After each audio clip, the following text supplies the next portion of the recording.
If you go to the gym, watching this video could save your life. The most painful gym deaths ever. Let's get straight into it. Barbell incident.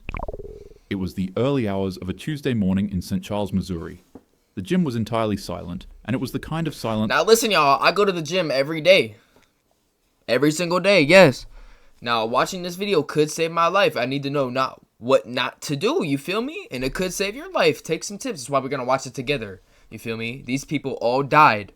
They all died in these gym incidents. So listen, we going to react to it, and we going to take notes on what not to do in the gym. Feel me? That only came when the world outside was asleep.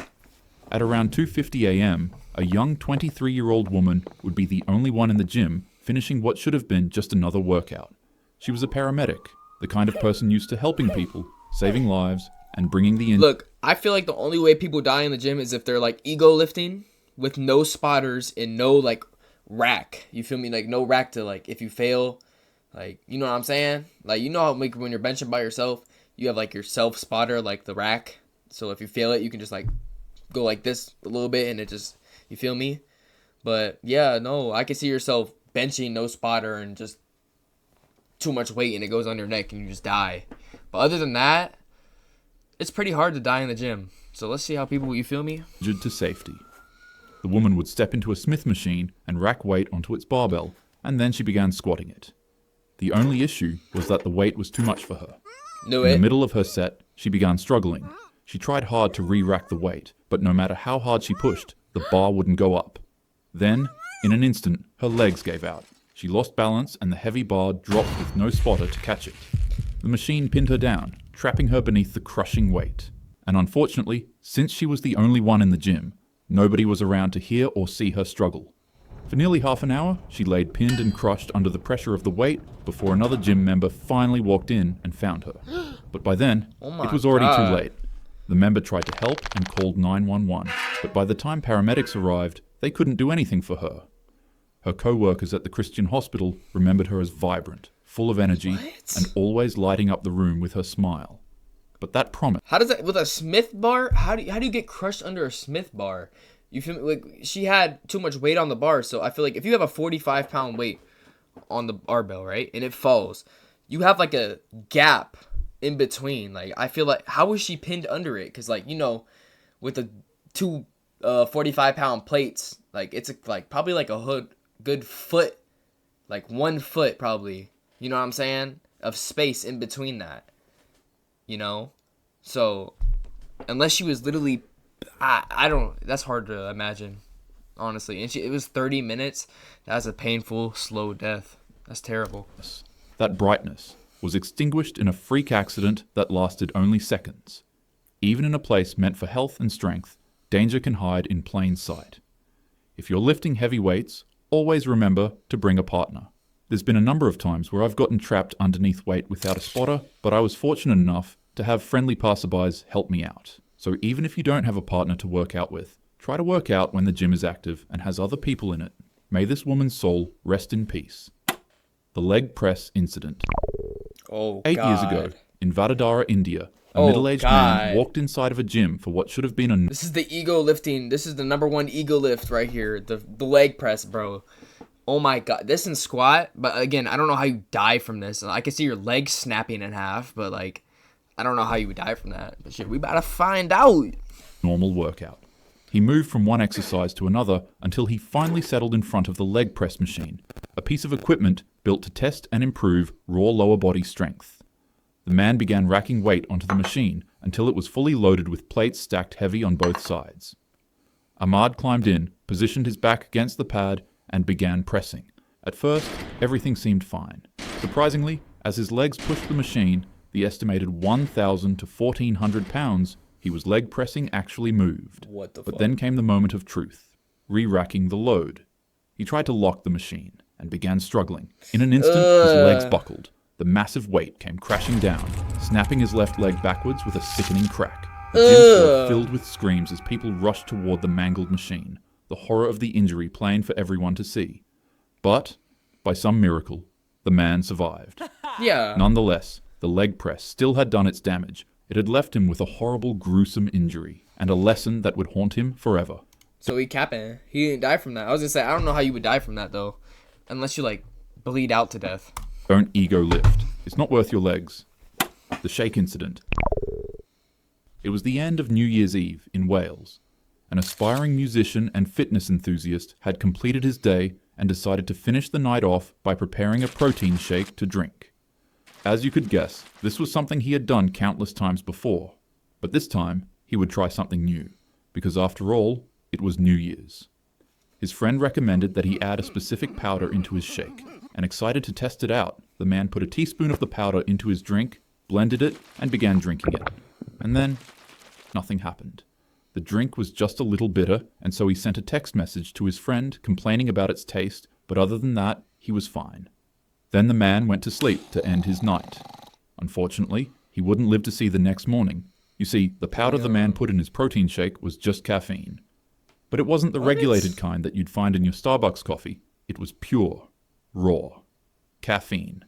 He only put just a teaspoon of it into his drink, which doesn't necessarily sound that bad. That is, until you realize that one of those teaspoons was equivalent to 70 cans of Red Bull, and he just gulped it down in one sitting. The man shot up awake in a cold sweat. Almost immediately, his body began revolting.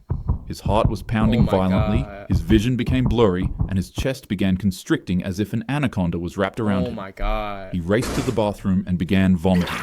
His system had been overloaded with a stimulant so powerful that there was essentially nothing that could be done to stop it. Within seconds, he collapsed to the ground, hitting his head on the floor and going into cardiac arrest. Later on in the morning, his parents would find him cold on the floor and fall into a panic. They called... Alright, let me say something. First off, if you're about to go to sleep, why are you putting caffeine into your protein shake before you go to sleep, you know? I don't understand why putting caffeine into your protein shake would be any benefit to that, especially if you're not going to the gym. 911 and paramedics rushed to his home, but there was nothing they could do. The cause of the tragedy was later revealed to be the simplicity of one mistake. The scoop he used to measure the caffeine powder was actually meant for protein, not for a fine, potent stimulant. This incident sparked up a huge controversy over the ethics of making something this dangerous as accessible as it was. Many argued that powders like these shouldn't be sold on shelves if such a tiny mistake could come with such a costly consequence. The death grip incident. The death grip is a risky form of holding a barbell. Do you guys think it's the company's fault or just the person's fault if something like that happens? Like, do you think they try to sue the company for that? Because honestly, if it has labels on it, like, I feel like if it could kill you, there should be a big label at the top about, like, how much is, like, deadly. You know what I'm saying? I feel like that would be fair if it had that type of label on it. When you pick up the weight for bench press, instead of wrapping your thumb around the bar and securing it in place, some gym goers remove their thumbs and place them to the side. Oh my god. People say that this way of bench pressing helps them focus on pushing the weight more. Others claim that it makes their triceps activate. I've done this before. Nonetheless, I have done this before. It's a stylistic way of benching that is extremely dangerous. And on a Monday, at a gym in Ankeny, Iowa, a 22-year-old student at Iowa State University would find this out the hard way. The weights clanged, the music thumped, and lifters pushed themselves through the grind. For this young man, the bench press was just another part of his normal routine. It was something that he had done countless times before. He's either going to drop it on his ribs, or it's going to drop on his neck. I'm guessing the neck if he died. That day, he made sure to fully load the bar to 315 pounds in an attempt to beat his PR max. Do it. With the plates 3 on each side, this was the kind of weight that demands respect. The man laid back and gripped the bar. But in order to really focus on doing his absolute best in this bench press, he switched his normal grip to a death grip, then unracked it. He took a deep breath. Alright, if I'm going for PRs, I'm never gripping it like this. It's always just a regular for like PRs and stuff. But if I have some like lightweight, like anywhere between, like anything under 225, I'll go like that and just kind of control it and feel it in my chest more. But yeah, no, if you're doing PRs, do not do that. And for a moment, everything seemed normal. But before he could even attempt to bench the weight, in an instant, his grip gave way. The barbell slipped from his hands. The full 315 pounds came crashing down across his jaw, neck, and chest with unstoppable force. The sound echoed through the gym as lifters rushed toward him. Massive internal injuries were already done. His spotter and bystanders fought to pull the bar off, but the damage was irreversible. The man was rushed to the hospital, but despite everything doctors tried, he passed away from his injuries. Oh my god. His coach later said, "He was lifting weights, something I did with him 1,000 times." But that's the cruel truth of the bench press. It doesn't take recklessness, only a second of misfortune. I hit the gym frequently, and I won't lie, I usually find myself using a death grip whenever I'm doing bench press. But the truth is, no lift is worth your life. Always use a safe grip, have a spotter, and never gamble with 300 pounds of steel. The gym should build you up, not bury you. May this man's soul rest in peace. The dumbbell incident. Oh, It was a late evening inside a small gym in Medapalli, Telangana. this is nightmare fuel. This is the craziest one yet. The clients had finished their training. The weights were racked. Like, all right, here. Let me try to predict what happened with dumbbells. It's got. Oh my god. I don't know how you would die to dumbbells. Probably. The only way I could see you dying from a dumbbell is if like somehow like. No, I honestly don't know. It would have to hit your head somehow. Or your friend kills you with a dumbbell. Alright, there's no way to die from dumbbells, but I guess someone managed to figure that how to die with a dumbbell, so let's see. The silence was broken only by the clink of iron as a 34-year-old trainer and owner cleaned up his facility. But then, out of nowhere, the calm was shattered. 3 men walked into the facility, and for some odd reason, an argument broke about between the two parties. As the feud reached a boiling point, without warning, one of the men grabbed a heavy dumbbell and drove it into his face, instantly obliterating the man's. Oh my The god. men began smashing the trainer's body with dumbbells, What? striking his chest again and again, with each blow being more devastating than the last.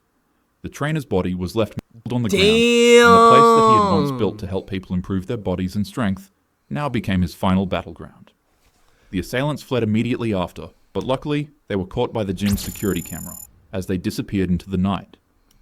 Alright, that's not dying from working out. That's just somebody breaking in and killing you with a dumbbell. Man was rushed to a nearby hospital, but the injuries were too severe. Doctors fought to save him, but he succumbed during treatment. Investigators believe the motive may have been personal, a suspected love affair, or twisted grudge. Something definitely not worth a human life. The tanning incident. On a quiet Friday evening, a 39-year-old Indianapolis man walked into a Planet Fitness on Hardigan Street. He checked in, went about his routine, and got... What, he got burnt by the tanning beds? Like he literally just got burnt to death? That's like the only obvious answer. Ready to leave after finishing everything he needed to finish. But before he left, he decided to make a quick stop in the gym's tanning bed to give his skin a nice finish. It was quick.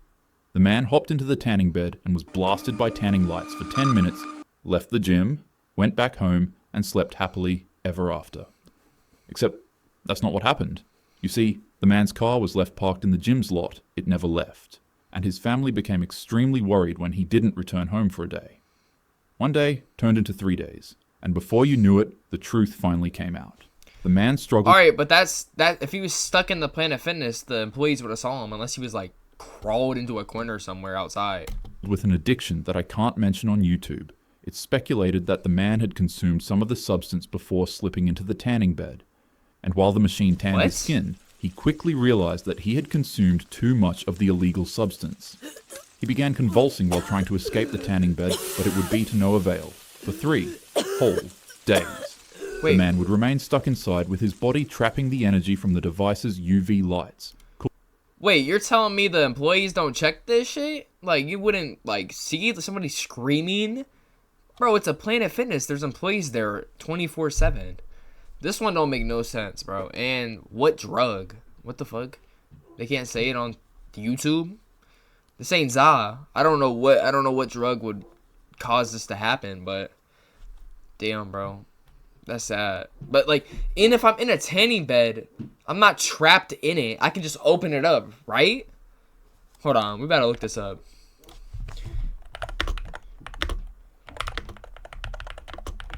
Into tanning.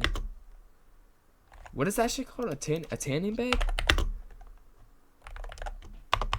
When tanning.